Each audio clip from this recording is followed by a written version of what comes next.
As the job market tightens, more Americans are taking on work that they once might have avoided. We're talking about roles that are physically demanding, mentally draining, or just plain undesirable. And the trend could be revealing something much darker happening in the labor market. Our Queen City News Chief Business Correspondent Taylor Young joins us now. Taylor, what's behind this shift? Why are people turning to these types of roles? Yeah, so this is something that economists are watching closely because this is one of the first indications that the job market is cooling because people are getting less selective, right? So workers have less leverage.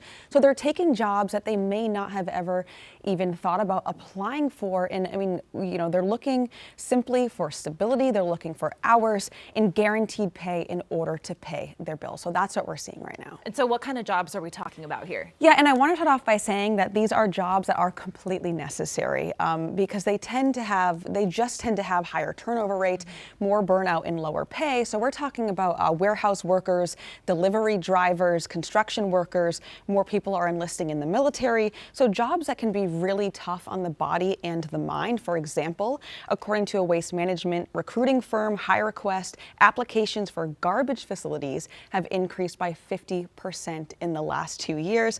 Again, these are jobs that are completely necessary. We're just seeing more people being up to work them as white-collar jobs or office jobs become more selective in who they're hiring. Maybe don't look at it as undesirable. It's just called job security. It's just Taylor. jobs, just making the money. Okay, so as you look ahead, do we think this is just a short-term fix, or is this maybe a long-term trend? So we will get a better understanding hopefully very shortly. As we know, the government was shut down for weeks on end. That meant we were not getting government data and that would shed light on the labor market. But we do know that private payroll companies did come out with their own data that is respectable. Economists do look at that data, and it did show that layoffs were increasing over the last couple of months.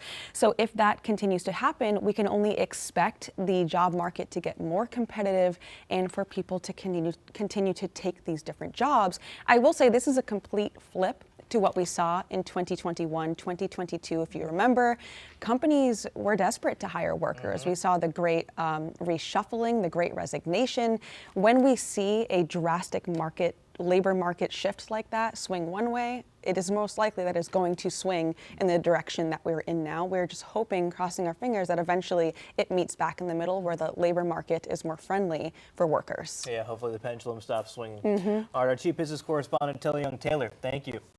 Queen City News Plus. Just search Queen City News on your smart TV's app store.